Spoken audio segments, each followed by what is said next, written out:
Excellent, that's great. Well, as I said, I'm Stuart Broom. I'm the Senior Licensing Officer at East Cambridgeshire District Council. A lot of the subjects we'll be talking about today regarding licensing are sort of universal, as in they're across many districts in England and Wales especially. And then I will sort of talk about some other issues which are more specialist, i.e. depends on what your local authorities have adopted. As I say, I'll go through, it has some natural sort of sections to it on the slideshow. And if there's any questions, I'm happy to sort of answer as we go through. So right, so Stuart, sorry, I don't know if you wanted to put it on full screen. We can see the kind of with the notes. Okay, let me.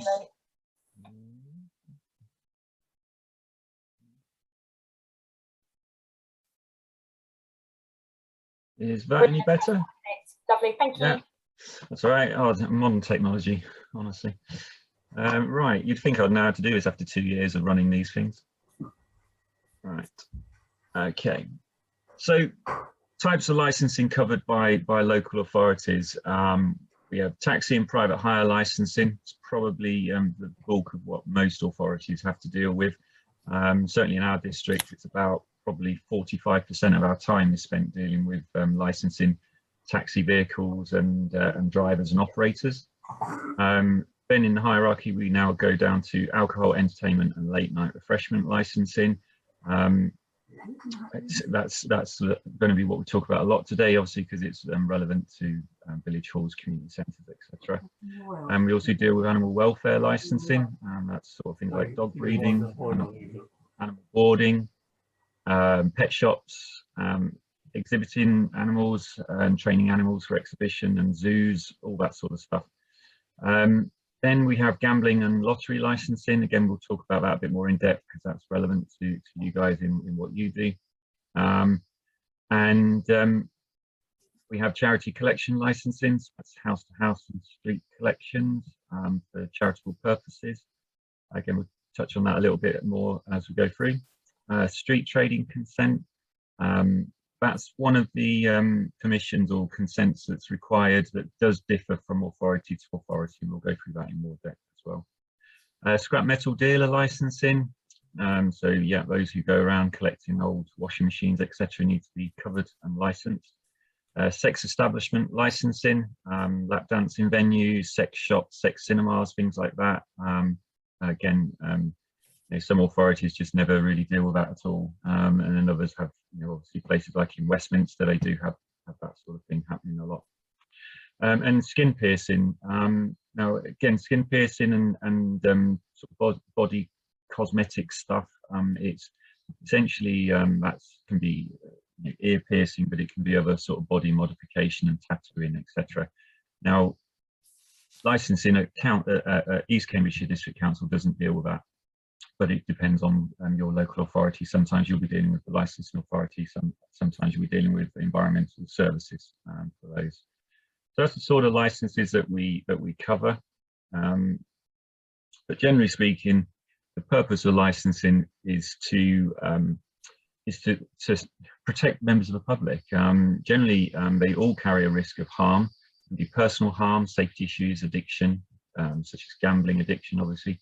Can be financial harm through fraud or exploitation. So that could be people who are saying they're collecting for a charity, for instance, and they're not, and they pocket the money.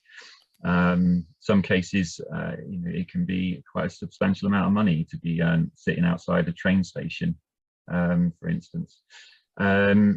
Environmental harm can be from pollution or loss of amenity. So if people are going around collecting scrap metal and waste and dumping it by the side of rivers, etc., then that can also be a problem. So that's what licensing is about. It's to balance the relevant factors and decide whether or not permissions should be granted or maintained. So just because somebody's given something doesn't mean that they will have it forever if they don't behave themselves.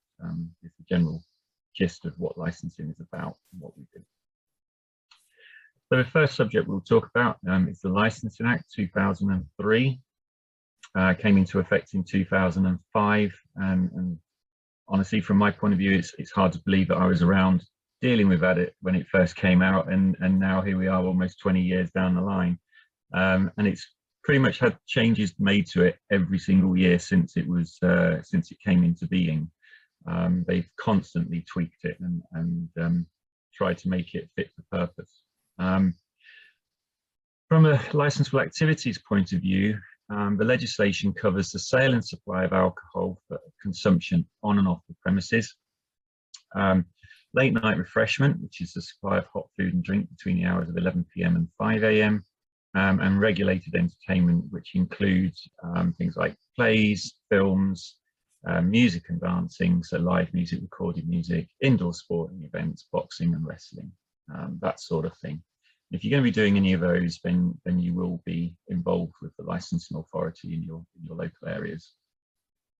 So what happens if you don't have a license? Well, it is an offence to provide licensable activities to members of the public without an authorisation. And a person commits an offence if they knowingly allow it to be carried on otherwise than in accordance with a licence or a notice obtained. It's a criminal offence, can result in 6 months imprisonment or up to 6 months imprisonment and an unlimited fine.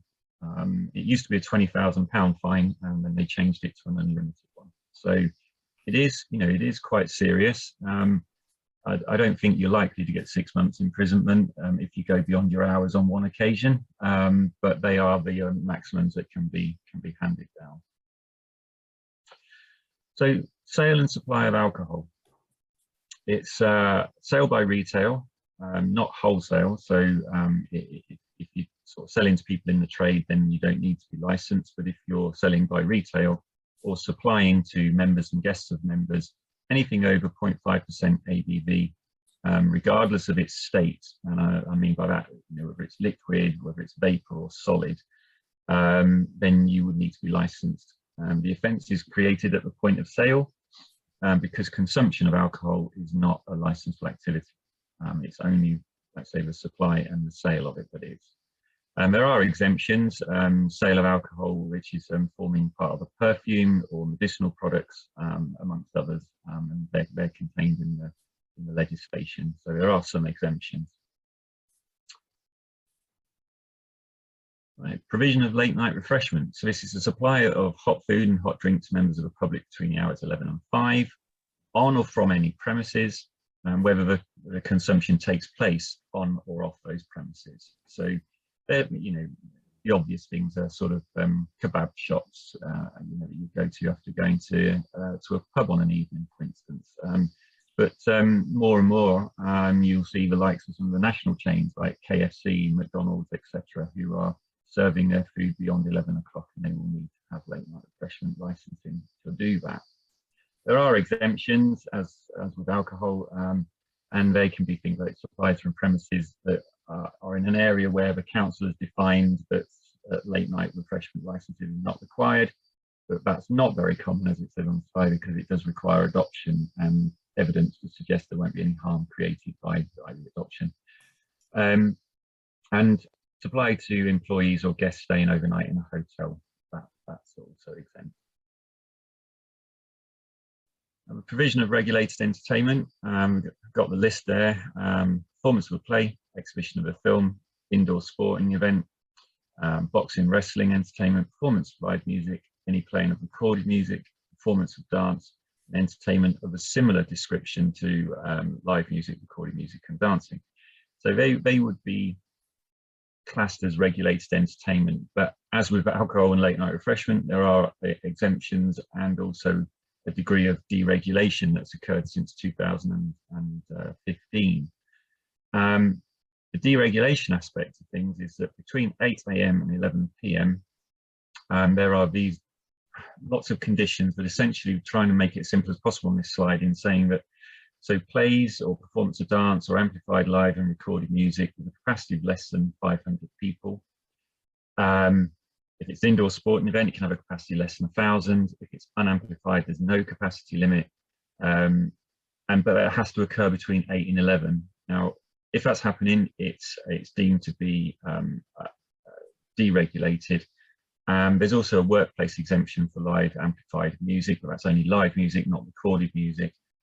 And if you had a premises license that had conditions on which affected the regulated entertainment, during that period of 8 AM to 11 PM. Like, I don't know, say for instance, you had a condition that said from 10 o'clock, your doors and windows will be closed whilst entertainment is occurring.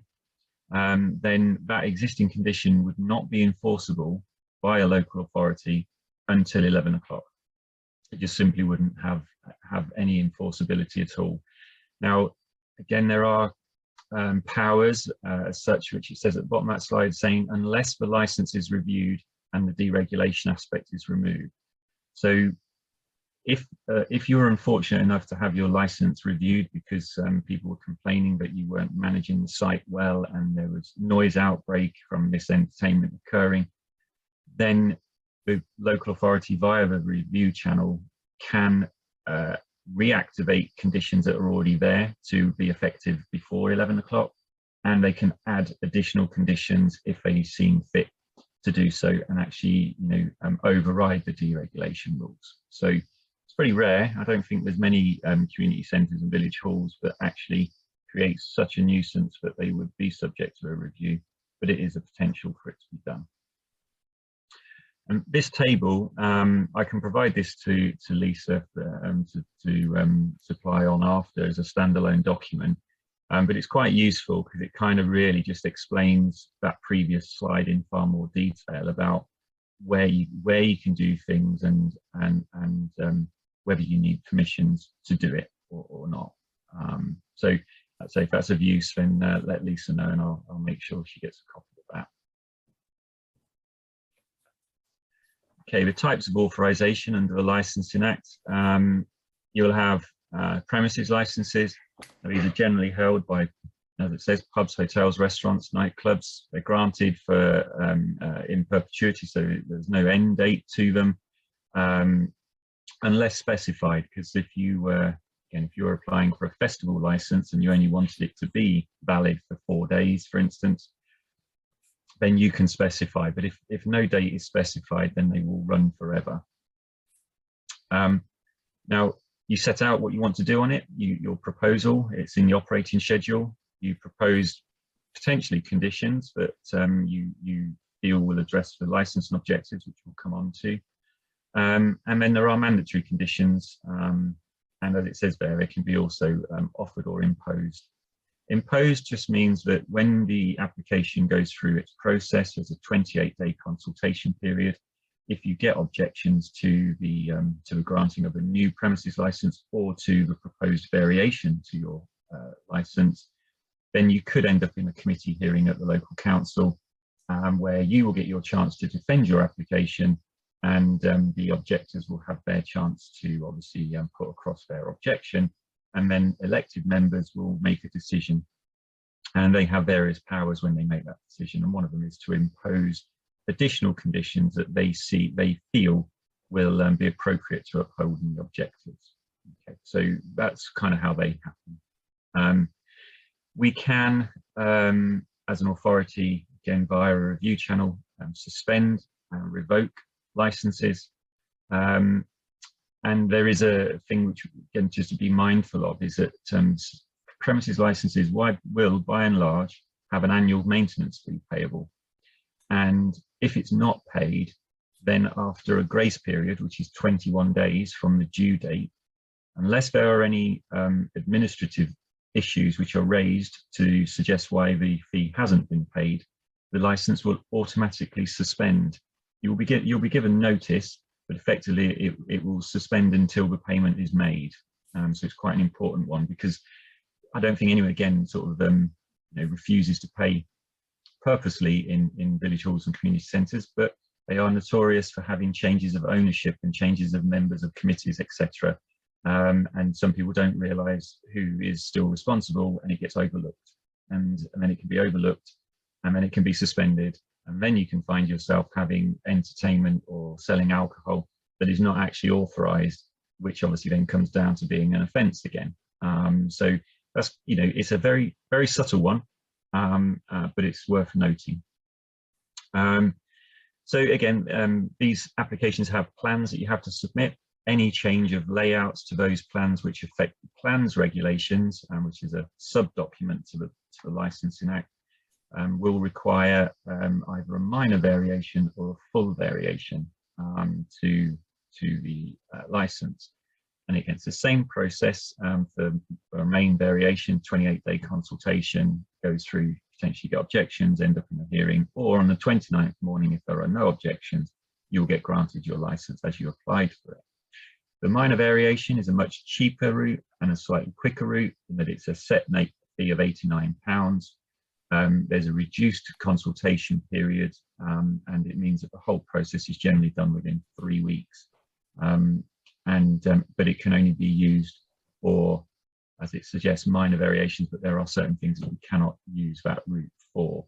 Again, if you're unsure about anything and you're thinking whether you should be putting a full variation or a minor variation, my best advice really is to contact the licensing authority and just ask them, you know, whether they consider, because if you put the application in and they consider it's not a minor variation, they'll just refuse it. They'll refuse it and invalidate it. So let's say best advice is to contact them to get that. These licenses can be held by an individual, they can be held by a limited company, they can be held by a charity, they can be held by an association. So again, a lot of community centres and village halls are run by committees, and the committee holds the licence as a whole. That licence will remain in force if individual members of that committee are changed from time to time. But if there was to be like a wholesale change of the committee that holds the license, there's an argument that that license sort of either ceases to exist or certainly would need to look at being transferred. But again, again, nearly 20 years down the line on this, I don't think there's ever a situation where a committee would, you know, completely disband and be called something else and have all new terms of reference and everything else. I think it's, once they're established, it's only the individual members, but it's just something to be mindful of. You know, they are also specific to the premises. Now, what we've had on a couple of occasions with these is the village hall sort of comes to the end of its life. It's sold off, and a new building is built on some greenfield site. The committee still runs the building, it's still a charitable status, etc., etc. But it has moved its location. The license doesn't move with you. If you ever find yourself in a situation where you are, you know, looking at, you know, with lottery funding or whatever, of increasing the footprint of the building, or indeed building an entirely new building on the same site, you know, potentially it could be on the greenfield at the back, then you would need to apply for a new premises license to cover that. So again, if you're unsure, just contact your authority on that. Club premises certificates are becoming more and more rare because they are restricted to only allowing members and their bona fide guests privileged to the activities, or what we call club qualifying activities, which is selling alcohol and having entertainment essentially. But as I say, because they are restricted to members and guests of members, more and more nowadays, the venues which used to have them, such as Royal British Legions and ex-servicemen's clubs and things like that, are switching to premises licenses.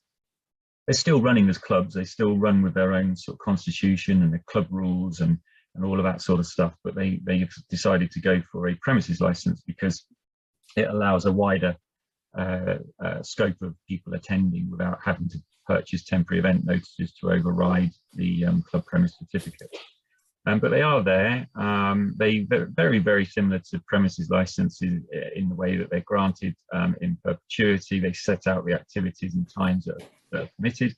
They have conditions, slightly different conditions from a mandatory point of view, but essentially they've still got mandatory offered and imposed conditions potentially on them.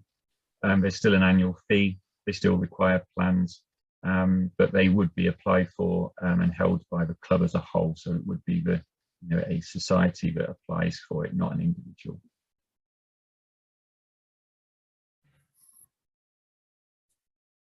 Okay, these are perhaps the biggest area of licensing that, community centres and village halls come across when, you know, they want to sell alcohol, because more, you know, not many, not in our area anyway, not many actually have alcohol on their license. So we find that a lot will apply for these temporary event notices. As it says here, they're small scale events. They attract 499 or fewer people at any given time, and that includes staff who are going to be present. There are limits. So these temporary event notices can last for no more than 168 consecutive hours, which generally speaking, we're talking 7 days there. Can be no more than 15 events per year, and that was increased from 12 to 15. And then as a result of the pandemic, the government has increased it from 15 to 20, but only for 2022 and 2023. Okay, so after 2023, unless they make it permanent, which they've done with a lot of the changes, it will revert back to 15, and that's per venue. And there are no more than 21 cumulative event days per year. And again, that has been increased marginally to 26 in the years 2022-23. Cumulative event days, because as you see from that one event that you put in can last 7 days. So if you were to have, in this year, if you were to, or to try and have 4 7-day events, the 4th temporary event notice you put in will be refused because you will exceed the cumulative event days allowed of 26. Okay, so you need to be mindful that if you are doing multiple days, and that means that if you go beyond midnight, even by 1 minute, that will be 2 days of event days. So when you have events that go on until 1 o'clock in the morning, that will be 1 event of your 20 that you're allowed this year, and it will be 2 of your 26 cumulative days that you're allowed. So if you do have a lot of temporary event usage, be mindful that you can run out of event days before you run out of event notices that you're allowed to supply. So just be mindful of that. There are also limits on the number of TENs that a person or an associate can apply for. Okay, that's basically it's the 10 for a non. Sorry, just bear with me just 1 moment. I'll clarify that. It's actually 5.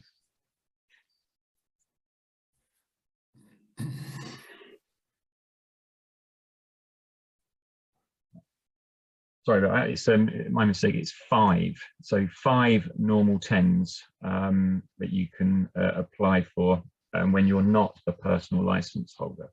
We'll come on to personal license holders and tell you what difference that makes. But if you or an associate of yours, essentially you can only have 5 normal 10s applied for. So it's that can be quite limiting. It doesn't affect community centres and village halls so often, because it's not like so an associate can be somebody that works for you. So if you were the Red Lion and you applied for 5 temporary event notices, then nobody who works for you could apply for a 6th temporary event notice that year, because they would be considered to be an associate of yours. Okay, so you can see how that associate lock does limit that, but obviously in committees nobody works for anybody else, so it doesn't tend to sort of become an issue, but just to be aware of. Now this is one which catches most people out. You need to give a minimum of 10 clear working days notice, and that doesn't include the day you give it, and it doesn't include the day of the event itself. It is 10 clear working days, and that's the minimum. So we would always advise to look to give as much notice as possible, but never try and leave it to the last minute, because if you forget that, for instance, the Jubilee bank holidays are coming up, the bank holidays will not be considered to be working days. So you would need to obviously make sure you gave it more than 2 full weeks in order to take account of the bank holidays. All right, so, and that's what trips up most people for us. You have to be 18 to apply for them, because that's just what the law states, but obviously it's predominantly because most of these are applied for alcohol. Now, there must be at least 24 hours between events. So if somebody applies for 2 temporary event notices by the same person for the same premises, there has to be a gap of 24 hours between one ending and the next one starting. Again, it doesn't really affect community centres and village halls, but it's just something to bear in mind on that one.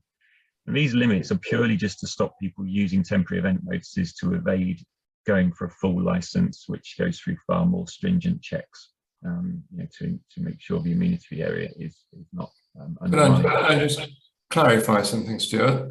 Yes, certainly. If you have a premises license, yeah, you still need to have a temporary event notice. Not if your premises license covers the activities that you wish to do. So if you, again, you know, if you were in a position where your premises license had alcohol till 11 and either had entertainment until 11 or you were using the deregulation exemptions until 11, but somebody comes along to you and says, I really want to use your venue for my wedding anniversary, but I need to go until 1 o'clock in the morning. Rather than putting through a full variation or a minor variation, it would have to be a full variation for your premises license, which would be costly. You know, what you can do is you can rely on these and you can say to people, okay, £21, we will apply for this temporary event notice, or indeed you can give them permission for them to apply for it. And what it does is it overrides or extends the premise license that's in force. Okay, thank you. Okay, thank you. Yeah, not a problem at all. And I say it probably is, unless you're promoting the event that's occurring yourselves, I would always recommend that you get the person who's going to be actually holding the event to apply for the temporary event notice, because the person who applies for a temporary event notice is responsible for ensuring that the activities occur within the confines of the notice and the law. So if the event goes beyond its hours, it will be them who will be looked at from a point of view of breaking the law. What you don't really want to be in a position is that you've got your chairman, or you've got a chair or a treasurer who applies for a temporary event notice, isn't there on the evening because they put somebody else in charge behind the bar, and things get out of hand, because then the chair or the treasurer who applied would be the person who would have to answer why it got out of hand. You know, so it's much better to have the hirer and just cover yourself with a very robust hiring agreement that you know, puts the emphasis firmly on them to ensure, you know, and that you will do various steps of what we call due diligence to ensure that you know, haven't put it, don't necessarily allow, you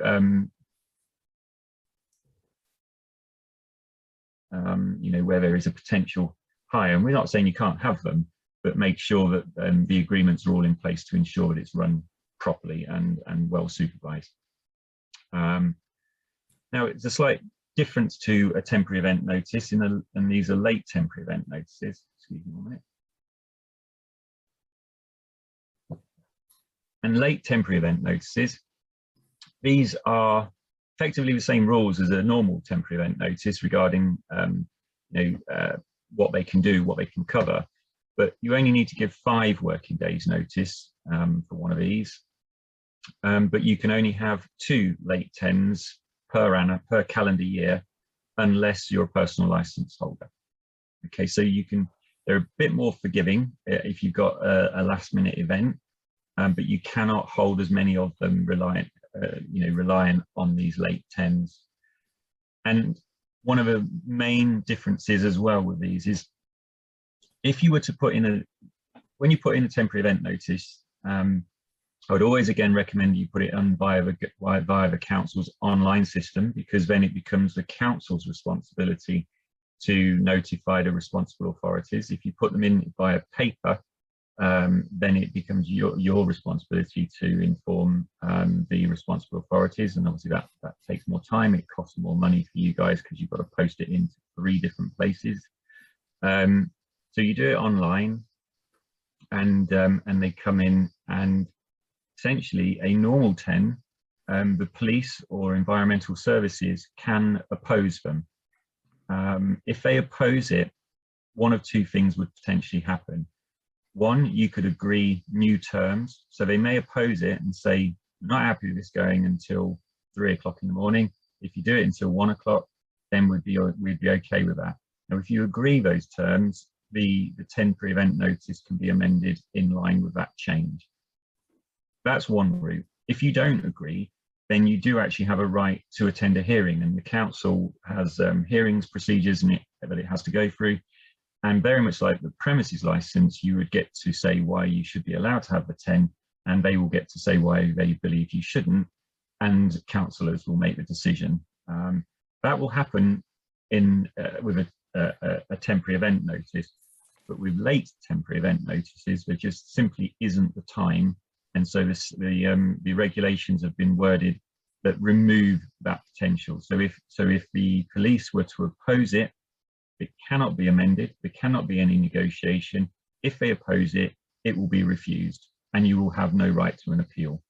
So, you know, they are useful, and again, very, very few tend to get refused. I've only had it happen twice in my time of licensing, and we issue probably 400 of these a year on average. You know, it's very, very rare because of the nature of the events that they're used for that they do get refused.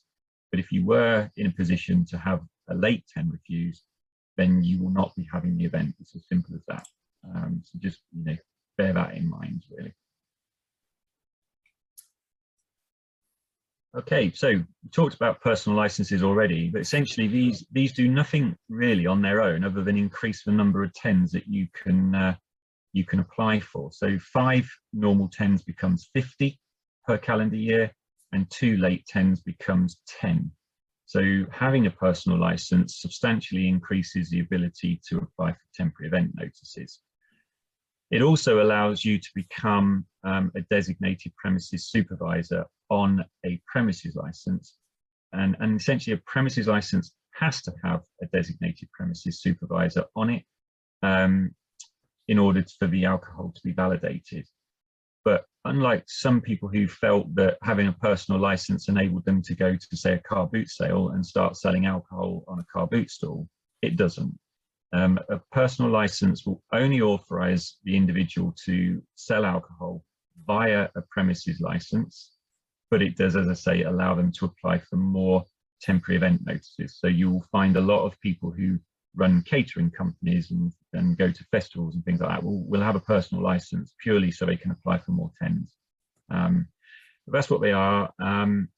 They don't have an expiry date. You do have to have a DBS check, a basic one. There is a requirement to pass a qualification, but it's done in a day. Generally speaking, I think there are around about 98% success rate on the first taking of the test in most cases with them, so it's not too difficult. There's a right to work requirement for these personal licenses now as well due to the Immigration Act. There is a fee. It's currently £37, so it's not a ruinous affair. And as I say, that's a one-off fee, and they last forever. If the individual has relevant offences, that can be a bar, but it's not an automatic bar, but the police have the right to oppose it if there are offences on there. And that really is what personal licenses do. You know, they like I say, the main reason why people have them is to become a DPS or a designated premises supervisor, or so they can apply for more temporary event notices. So DPS, that term, as I said, it's any premises, not club premises certificates, though they don't need them, where alcohol is supplied, must have a DPS. Now there's a star there, because if you meet the definition of a community premises that's in section 182 guidance and one of the statutory instruments, I forget the name of now, then you can apply to allow the community, the committee as a whole, to hold the position of DPS. So rather than one individual having to be a personal license holder to hold that position, you can ask for the what we call the disapplication of the DPS, and essentially you apply you have to provide evidence to the local authority, and the local authority has to agree that there are enough safeguards in place to allow it to happen. And if that happens, then then you don't have to have a DPS. But as I say, just because you're a village hall, for instance, doesn't mean you meet the community centre definition. So if you feel like you may want to have alcohol but not want to have a DPS, and you want the committee to hold it as a whole, then you'd need to, again, I would recommend speaking to your licensed authority, broaching the subject with them, to ask whether they consider you to meet the community premises, and they will then direct you as to what you need to provide to them in order to do that. But as I say, it is possible for village halls to obviously meet with the definition, but not all do, because it will depend on what you're doing at the village hall and how it's utilised and how much of a community hub it is. So each case is assessed on its own merits. Okay, so that is possible, and that's what the star is there for. So DPSs must be a personal licence holder. They don't necessarily have to be the premises licence holder. They will be the point of contact from a point of view of licensing. So if I was to have an issue with a property and it was relating to alcohol, then I will want to speak to the DPS to see what they're doing to essentially supervise that alcohol, and what went wrong for an under 18 to have been served, for instance. Doesn't mean that the premises license holders are off the hook, because we will also look to speak to them to see what they've done to keep the DPS in line and ensure that they're doing the job they should be doing as well. That's where that due diligence comes into play. As I say, the DPS really is there to ensure that the correct and lawful supply of alcohol occurs from the premises. And the license objectives, so basically all the authority is trying to do and is charged with doing is ensuring that the licensing objectives are upheld, and that is the prevention of crime and disorder, prevention of public nuisance, public safety, and protection of children from harm. And the smaller bullet points there are just some of the things that we would look at. So it's crime and disorder in the vicinity of the premises, and within the premises. Crime and disorder that occurs further away from a premises obviously is less to do with the property. There's a sort of a limit to liability, really. But certainly if something was happening out on a car park or something like that on a regular basis, we would be asking why. Noise, litter, etc. Then the safety of the public in the building or performers in the building. So you've got stages and things like that to make sure that they are inspected, to make sure that nobody's going to disappear through a dodgy floorboard, for instance. Things like that, just things that you want to be looking at. Prevention of underage sales and access to premises. So if you were having, I don't know, a hen do or a stag do or something like that, then we'd be looking to make sure that access to the premises at those times were limited, so that under 18s were not able to be in an area where that sort of entertainment was occurring. Things like that to bear in mind. So that's kind of a whistle-stop tour through liquor licensing. Are there any questions before I move on to the gambling side of things?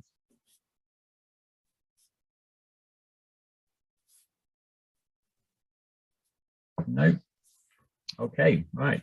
We shall move on. I think there's a question from Chris, but Chris, I couldn't hear you. Yeah, so I can't see. I can see people's faces, but not any of the chat for some reason. Sure. I think Chris, there might be something wrong with your microphone settings. Did you want to type something in chat, and then I can perhaps pick it up for you? We still can't hear you, Chris. Stuart, if you want to carry on, then I can perhaps pick it up with Chris later. Yeah, no, absolutely, it's fine. Okay, no problem at all. Okay, so Gambling Act 2005, and this one came into effect 2007, I seem to recall. And it basically deals with gaming, betting, and participating in lotteries, but not the National Lottery. The National Lottery has its own legislation, and we'll talk about the different lotteries that we do cover going through. So a bit like the Licensing Act, this has unauthorised licensable activities, and it says on this one, it's an offence to provide any facilities or to use any premises for gambling without an authorisation. It can be a licence, permit or a notice, unless an exemption exists. And a person commits an offence if they allow a licensable activity to be carried on otherwise in accordance with a licence, permit or notice obtained. It's a criminal offence. And this one is a more severe. It can be up to 51 weeks imprisonment as opposed to 6 months, and an unlimited fine. Slightly different objectives to the slide we saw a moment ago for the Licensing Act, and that is that this has 3: preventing gambling from being a source of crime or disorder, being associated with crime or disorder, or being used to support crime; ensuring that gambling is conducted in a fair and open way, protecting children and other vulnerable persons from being harmed or exploited by gambling. So they're the sort of objectives that both ourselves as licensing authorities and the Gambling Commission, who oversee this particular legislation, will always try to uphold. So gaming, it's playing a game of chance for a prize. Casino games and equal chance gaming includes a mix of chance and skill, and includes games presented as involving an element of chance, i.e. fairground, crane machines. So gaming itself covers a lot of different sort of activities. And we'll go into more detail on things which will affect you guys in what you do shortly. So betting, on the other hand, so this is making or accepting a bet on the outcome of a race, competition or other event or process, the likelihood of anything occurring or not occurring, and whether anything is true or not true would be a bet. And the event may have already taken place, and also one party may know the result. So it doesn't matter that that the event was 10 years ago, which is why you can bet on these race nights where it's already been predetermined. And then lotteries, simple lotteries, you pay to participate, the prize is allocated, and the prizes are allocated wholly by chance. So that could be like a tombola. Complex lotteries, you pay to participate, prizes are allocated, and the prizes are allocated by a series of processes, the first of which is wholly by chance. Following stages can be skill or chance based. Again, probably too technical, but it's for complex lotteries. The way that you got this the first part has to be by chance, so that could be pulling names out of a hat, and then those people then go on to do things which may be skill based. But essentially, that's what a complex lottery is. But most lotteries that I come across and deal with are simple lotteries, and we will discuss lotteries more shortly. Types of authorisations under this legislation: the Gambling Commission deals with operator licensing and personal licensing. So if you're a casino operator, then you would have an operator license with the Gambling Commission, and everyone who's in a position of authority or the ability to influence what happens with betting on that site would be a personal license holder. So they have to, like the croupiers and people like that, have to hold licenses and all betting. Betting shop operators like Ladbrokes, William Hill, etc. have to have operator licenses as well, and again key individuals have to have personal licenses. So that's dealt with by the Gambling Commission, and you guys will really never get involved with the Gambling Commission, I don't think, in what you're doing. But you will deal with ourselves, the licensing authority, who deal with premises licensing. So this is, once, using William Hill again as an example, once they have an operator license from the Gambling Commission, then they want to open a betting shop within a local authority's area, they will need to apply to that authority for a premises license, and we will then do the consultation and issue that license. We also issue permits. So these are gaming permits for many different things we issue them for. I'll come on to those in a few of the slides, but they again just permit gambling to occur. This is probably the easiest way of putting it, really. That's what they do, and they can be ongoing, they can be temporary. Occasional and temporary use notices. very seldomly used and are more for betting at tracks, things like that. So if somebody wanted to put a point-to-point race on where these horses race from one point to another, and it's not normally there, they can apply for these temporary use notices. But again, for village halls, and it's not really relevant, to be honest. Small society lottery registrations, these are, and I think a lot of village hall and community centres use these to raise funds, and we'll go into those in more depth. So we mentioned about issuing permits. These are things like family entertainment centre and gaming machine permits. They're the sort of things you see at seaside resorts, where they're low-level sort of gaming machines, you know, 2p, tuppence push things and stuff like that. Licensed premise gaming machine permits. So these are your places which have a premises license that sells alcohol. Can apply for a licensed premise gaming machine permit that enables them to have more than 2 of the machines which are limited in the payouts. I think they're currently limited to £100 jackpot. Yeah, if you go to your local pub and you'll see the flashy light machine in the corner, then that's what they're running that one on. Although they could be running it on the bottom one there, called an automatic entitlement, which essentially states that under the Licensing Act 2003, a pub which sells alcohol can, at times whilst the alcohol is authorised to be sold, use up to 2 of these category C or D machines without the need to have a licensed premise gaming machine permit. It's a one-off payment of £50, and it will remain in force for as long as the premises license remains in force. So they're the ways you could get hold of those in a licensed venue. And the 2 you see there, club gaming permit or club machine permit, they are able to be applied for by anyone who has a club premises certificate, or indeed runs a club. So there's certain things on that where you can apply for a standalone club gaming or club machine permit, but you have to jump through certain hoops in order to get that.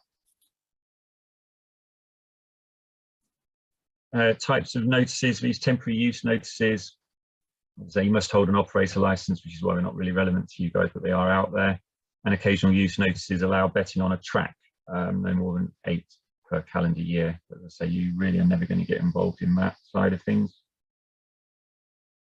Lottery registrations, they have to be non-commercial. Minimum of 20% of the proceeds to the purpose of the lottery. Proceeds per lottery do not exceed 20,000. Calendar year proceeds do not exceed 250,000. The maximum prize in any one of the draws is 25,000. You must supply returns to the licensing authority within 3 months of holding the draw. And there are regulations to follow regarding the tickets, etc. Now, these are small society lottery registrations. That's what those limits all apply to. I don't know, if you've ever come across this, but they have £40 to apply for them. It's a statutory fee. Once you hold them as promoter, they're just liable to a £20 annual fee. Providing you pay that annual fee by the anniversary date, it will remain in force for another year. If you fail to pay the £20 by the anniversary date, then they will lapse and you need to apply again for a new one. But they do allow a great deal of flexibility to village halls and community centres to raise funds. They enable you to sell tickets in advance of the event, to obviously maximise potential revenues, and the limits obviously are very good. Not very few exceed those limits by using them, but they're quite a cheap way of getting hold of funding. Race nights.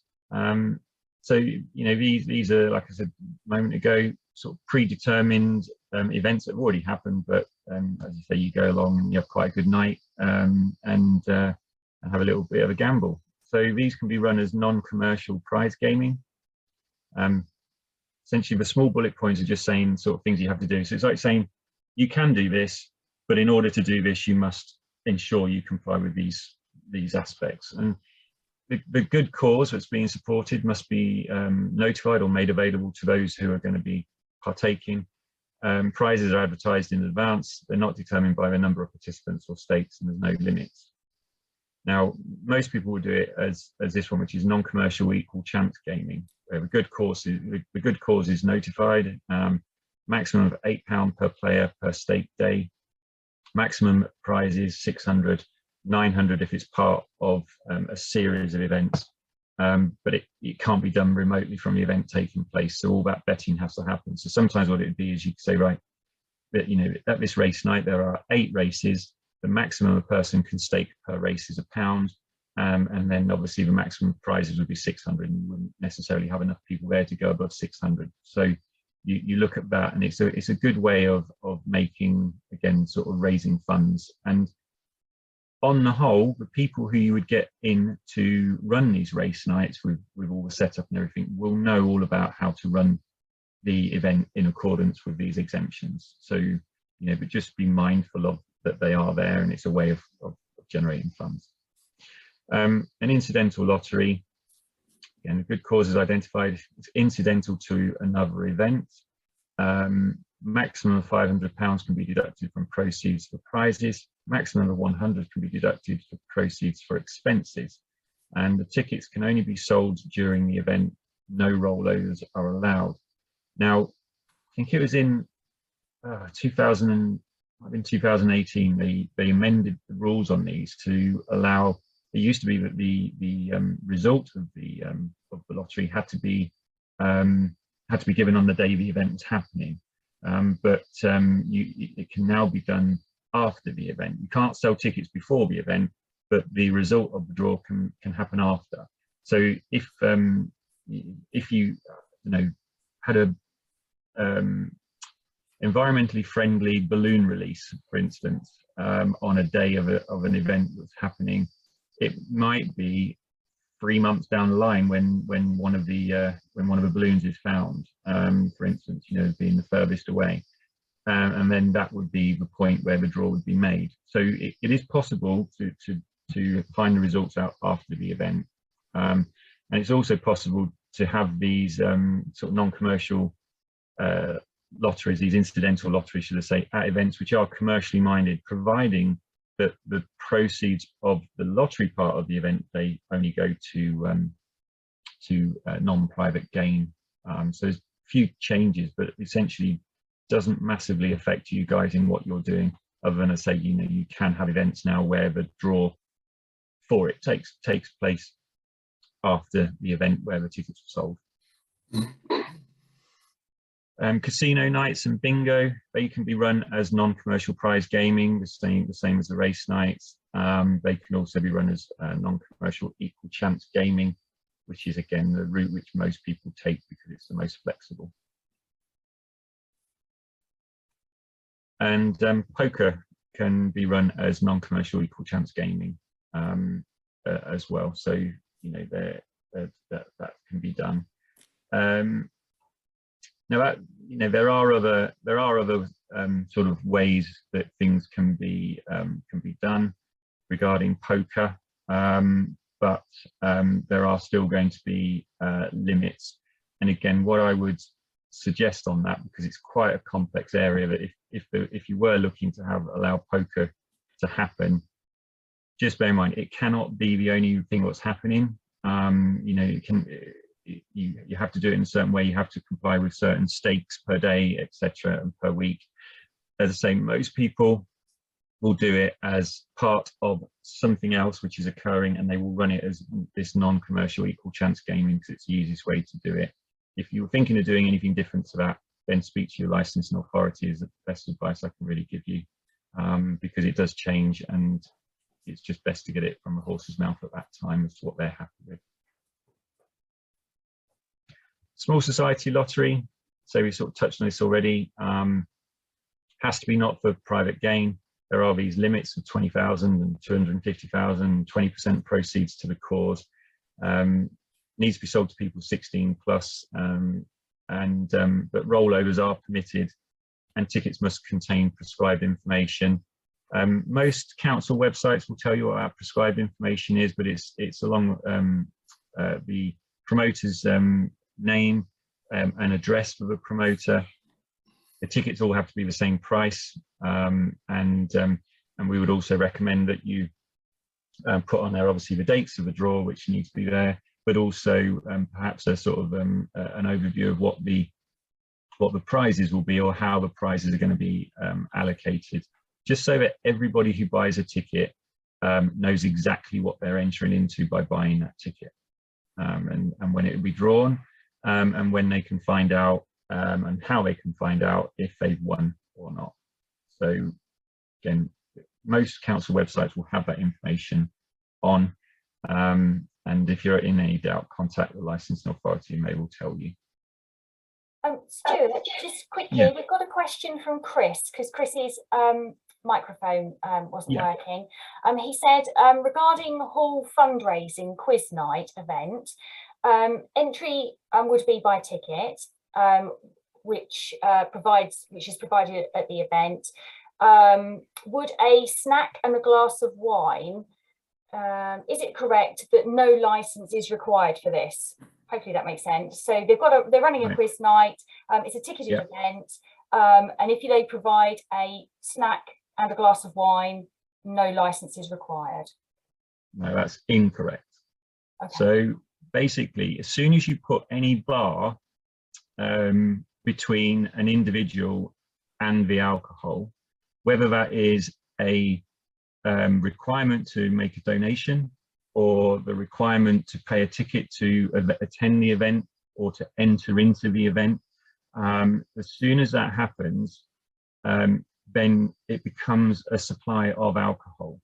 And for that reason, you would need a temporary event notice for it. So we have, you have situations where, you will pay 30, 40 pounds to attend a charity gala evening. Once you're inside, you don't pay anything for the alcohol, but you have paid 40 pounds to go to the event in the first place.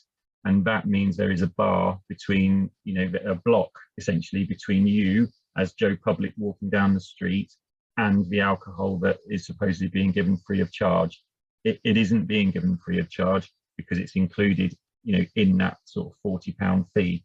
So in the example there of going to a quiz where you pay to enter, and once you've paid to enter that quiz, that entitles you to play the quiz, have a bowl of nuts or something on the table and a glass of wine, is no different to going to a hairdresser's and paying for a haircut and they give you a glass of wine while you have your haircut.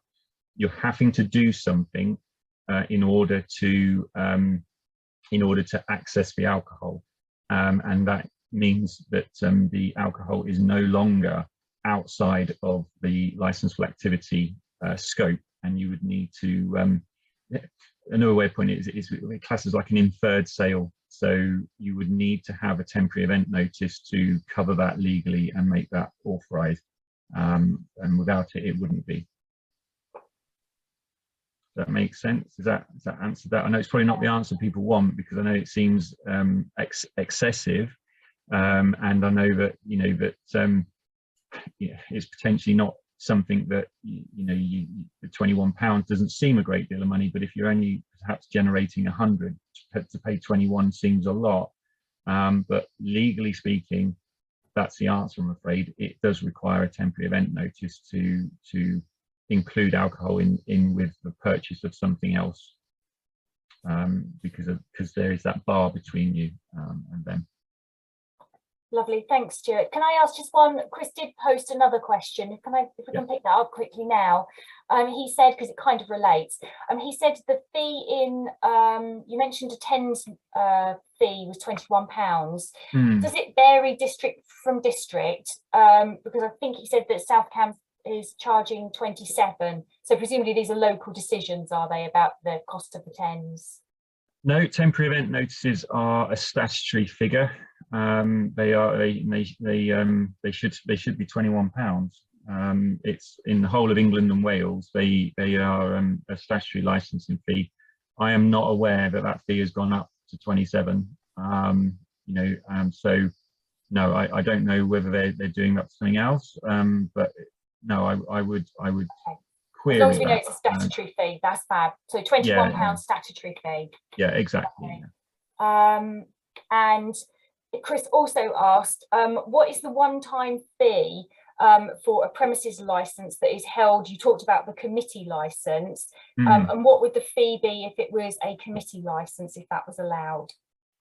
Okay, so with regards to a premises license, it wouldn't make any difference as to who applies for it, and whether it's a limited company, a committee, or an individual. They are based on the non-domestic rateable value of the property that's being licensed or proposed to be licensed.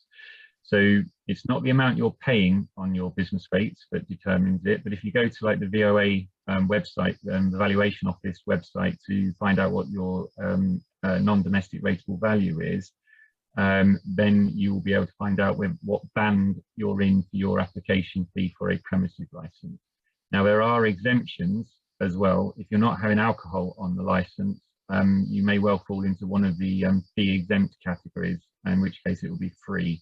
Again, on that side of things, I would find out whether you are exempt in the first instance, okay, and then, if you're not, then you may find that you could be a band A property, which would be £100 on application, or you could find out you were a band C property, which would be 315.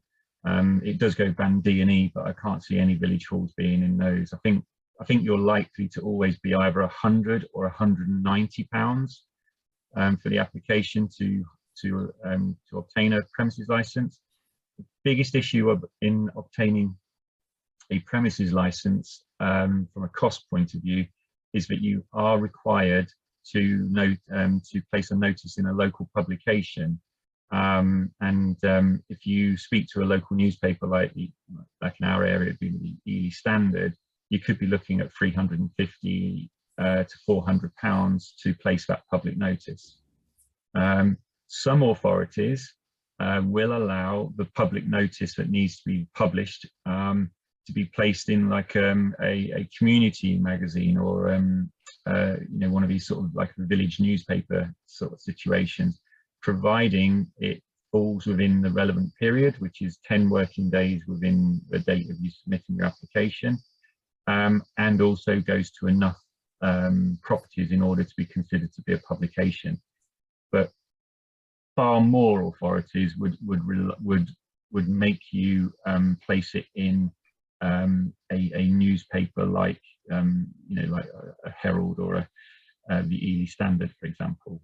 So, like I say, it tends to dwarf the cost of the application fee for village halls, because village halls, generally speaking, are around £100 to apply.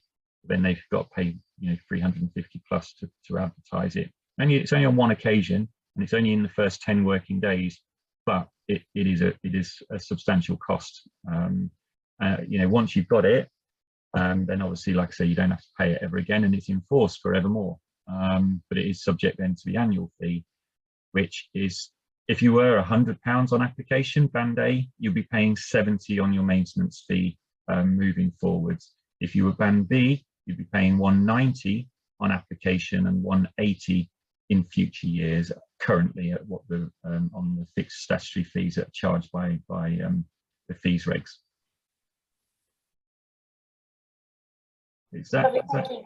Thanks, answer Stuart. that? Okay, any more? I can't see anybody else indicating. No. Okay, well, if any more come up, then obviously I can come back to them. I'm quite happy to answer whatever I can and find out answers for anything I can't. So, thank you. Okay.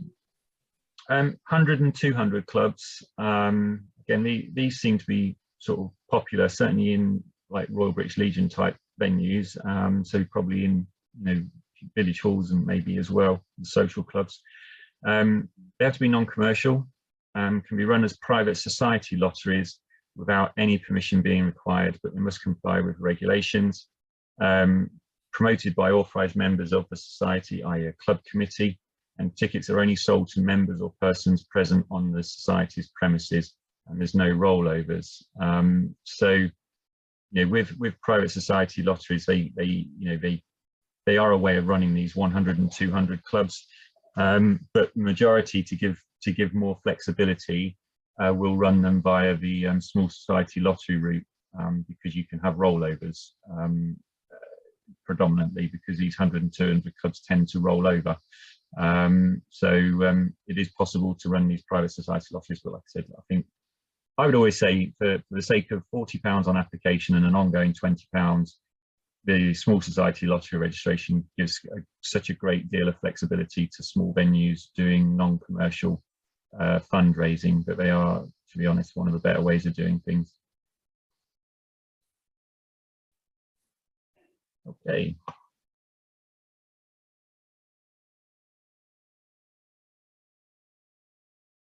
Right. Brilliant. Thank you so much, Stuart. That was really informative. I found that really useful. And I know you did this presentation, a similar presentation for us a couple of years ago, but it's amazing how much you forget when you don't deal with it on a regular basis. So absolutely. I've made so many notes. Yeah, absolutely. The one thing that I just, obviously, you know, the slideshow's over, but one thing I was going to sort of mention was also about the street trading consents, because those of you who are certainly in our area and in South Cambs area will, you know, potentially come across this. Essentially, street trading covers anyone who wishes to sell or expose products in a street that has been designated as a consent street. And in our area, everywhere has been designated as a consent street. So what it means is that if you wish to have a stall or a food van, etc., and sell products, then you would be required to have street trading consent.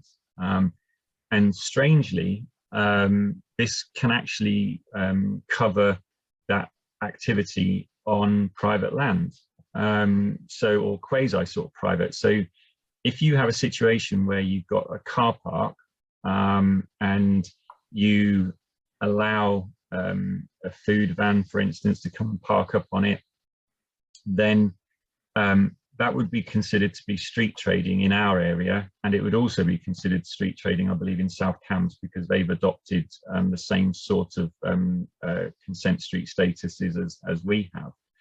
And in order to do that, you know, you can do it, but as I say, you need to obtain consent. And the way we're doing it is that the host premises, which is the village hall or the community centre or the pub, can apply to be a host premise, and that would then enable them to host food vans every week or whenever they choose. So if somebody applied for Friday and Saturday, then they could do it Friday and Saturday. If they wanted to do it Monday to Sunday, they could do it Monday to Sunday if they get permission to do that. At this moment in time, our current situation is that we are amending our fee structure. We're dealing with an association called NCAS, and the National Caterers Association, to come up with a fee structure that better suits these type of pop-up venues at village halls, etc. But I know there are a few village halls in our area who are doing this activity, you know, as part of enhancing the community offering, and you know, to help with the villages, certainly outlying villages, where access to some of these sort of more unusual food trucks is thriving, to be honest. You know, people are really sort of finding it to be a great benefit, and saving them having to drive into the city centres and the bigger towns to get access to this sort of food. So if you are in a sort of in an area where you are having or allowing these food trucks to attend the premises, then speak to your local authority and see if it's something that you need to be covered for. We at the moment, as I say, have a temporary situation in place where it's a fee of £15 per trading day. But as I say, we are currently reviewing all of our fee structure to facilitate this really and promote it. So it is something that's out there. You may not do it, you may not choose to do it, you may not have anyone wanting to do it. But if you were to look at that and or indeed are doing it, then we can point you in the right direction and assist you. And as I say, you know, very soon the fees will be in place, and they will be lower than what they have been historically. So I just wanted to mention that, like I said, it's not something that all of your members will deal with, but I do know that, you know, from area to area it varies, because it is an adoptive piece of legislation. So some areas wouldn't need it at all. But as I say, in South Cambs and East Cambs, you would definitely need to discuss it with the licensing authority. That's a really useful tip. Thanks ever so much, Stuart. Are you okay for us to open up for questions? Yeah, no, absolutely. Like I said, I'm just mindful of some of the things in the list I didn't sort of talk about, like charity street collections, etc. So if there's any questions at all on licensing, like I said, I'll answer them if I've got it to hand in my grey matter, and if not, I'll take them away and I'll come back to you. Brilliant. Thank you. We've got a couple of questions from Chris. So Chris has said, as a registered charity, we have 100% rate relief. Does the rate relief apply to premises licensing fee? No, rate relief doesn't, because it's based on the rateable value, not what you pay. So, you know, we have a lot of venues that will not be paying any sort of non-domestic rates or business rates. But from a licensing act point of view, I'm afraid the fee is still payable. As I say, if you can't remember 100% of the wording from the fees regulations, but certainly if you're not having alcohol, and you know, it exempts things like churches. I believe it exempts village halls actually as well, where there's no alcohol being asked for on the premises license. But you've got to think about it in that if you apply for a premises license and you don't include alcohol on that premises license, then you will have to apply for a temporary event notice every time you want alcohol. And that can, if you're doing a number of them at £21 a time, come to more than the potential £70 it will be to have the premises license. So yes, as I said to you, there is this big hit of an advert, which is 350 odd pounds, which, you know, puts your first application fee probably in total at around about maybe 700 if you do it yourself. Not a complex process. You know, the regulations and guidance are on most councils' websites, and they can, you know, so you can do it yourself rather than having to employ a consultant or a licensing solicitor. But you know, if you're doing a handful of these events, self-promoted events, then I would suggest going for a premises license.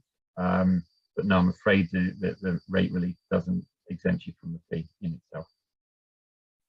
Okay, so just following on from that, Chris's next question was the Queen's Jubilee lunch, where no money changes hands and is open to all with free drink and food. Is he right in thinking that there is no license required? Yeah, my looking at that would say the crux of this one is that there's no money changing hands and no expectation of money to be changing hands. So, you know, on that, if Chris was having this event and I was to park up my car and walk across the field, I could walk in, have a glass of wine, you know, chat with some of the people there, and then leave half an hour later. And there's been no obligation on me to do anything to obtain that alcohol, therefore it would not be licensable. So no, that would be fine. Sounds like my sort of event, to be honest. Yeah, we'll all be turning up at Madingley now you've said that. It, yeah. Luke, I don't know, did you want to ask the question yourself, or are you happy for me to read it out? Yeah, no, quite happy to do it myself. Yeah, so is there somewhere to be able to check? Because obviously if some of our different district councils have got different legislations on this, as far as, say, food trading license, if we had a van turn up on the field at maybe one of our fun events that we put on throughout the year, would we need to get a trading license, basically, street trading license, and is there somewhere to check? Yeah, so I'm just looking to, you've got Ramsey 44. Who's is it your Hunts, or is it? I think we're Huntingdon, yeah. Huntingdonshire. Yeah, I don't believe that Huntingdonshire have got a full consent street sort of status, but their website will tell you if they have or haven't. Also, I sort of was talking more about people siting on private land when I just talked about it. But if you've got an event where there's a fee to attend, you know, it'd be a nominal fee at the door, you know, so it's a I don't know, we have in our area, we've got things like the Eel Fest and the Apple Fest and things like that, and we've got things which are free to attend, and then we've got others where there's like a small, you know, £2.50 fee or whatever to get in. If the event is charged, then the food trucks and everything within that event do not need to be street trading consented. It's an exemption within the legislation where there's a fee to, you know, so yeah, if you go to like a beer festival and there's a fee to get into the beer festival, then those stalls selling beer within that beer festival don't need to be street trading consented. But if it was a free for all, you know, then, you know, like we cover our Christmas lights turn on event on, you know, we cover it with an event. It's a non-commercial event. It costs them £20 and it covers them for, well, if they wanted, they could have 200 stalls present at that turn on event for £20. So, you know, that's how some work. But yeah, on your local government's website, it will tell you what their extent of their street trading adoption is. As I say, we have adopted everywhere as consent street. I believe South Cams have. I don't believe Fenland and Hunts have the same widespread policy as we do. Great, thanks for that. Are there any other questions from anybody? No, I think everybody else is happy. Okay, that just leaves me to say thank you very much, Stuart, for such an informative topic this morning. Oh, Jane, did you want to say something?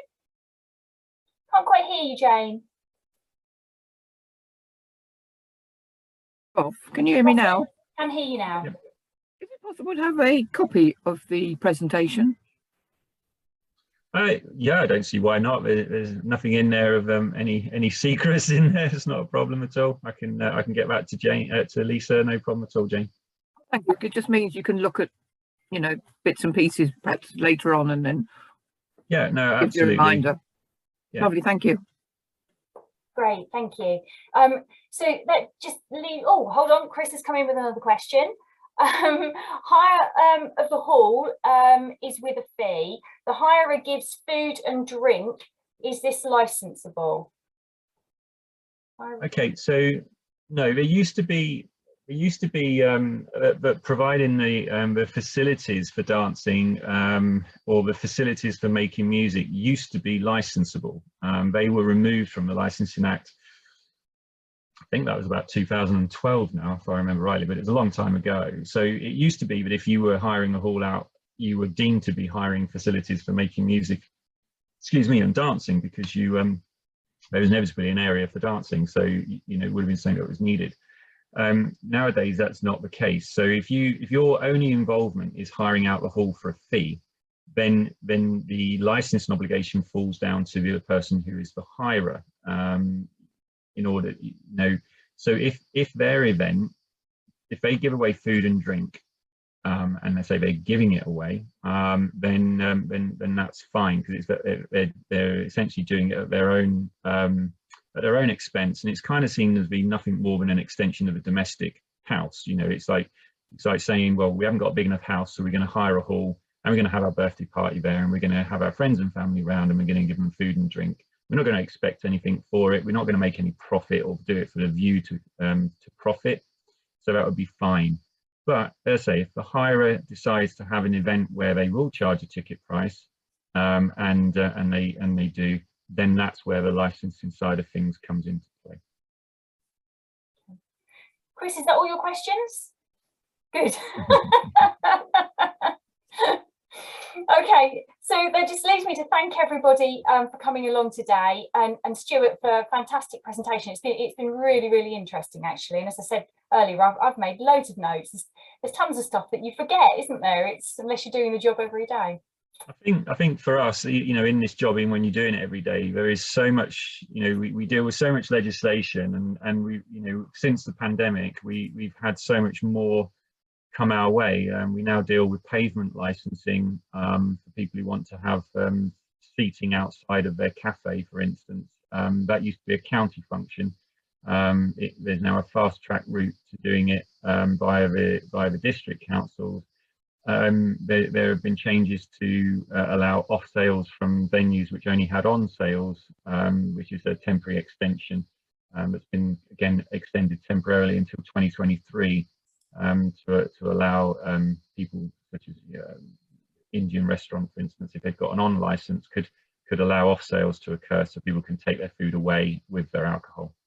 So there's been so many changes. So you're right, you know, if you're not doing it as your day job, day to day, you know, so much stuff happens. And even when you're doing it as your day job, you have to be on your toes because it's always changing as well, which is why sometimes you sound as if you're a little, you know, because you're searching your grey matter to think, you know, to think of the things, because it is always changing, always. Yeah, yeah, it's a lot to keep up with, isn't it? Yeah, for sure. Well, thank you ever so much, Stuart. It's great that you've been here to do this today, and it's great that we've been able to record it as well, so we can share it with you know, with the wider network across the county. So that'd be really useful. Yep. Okay, so it just leaves me to say thank you very much, everybody. Thank you for coming along today. I've really appreciated your attendance, and as usual, I'll send around an email with the recording and with Stuart's presentation and the deregulation table, which I think will be useful as well. Okay. Thanks very much. Thank you, everyone. Thank you. Thank you.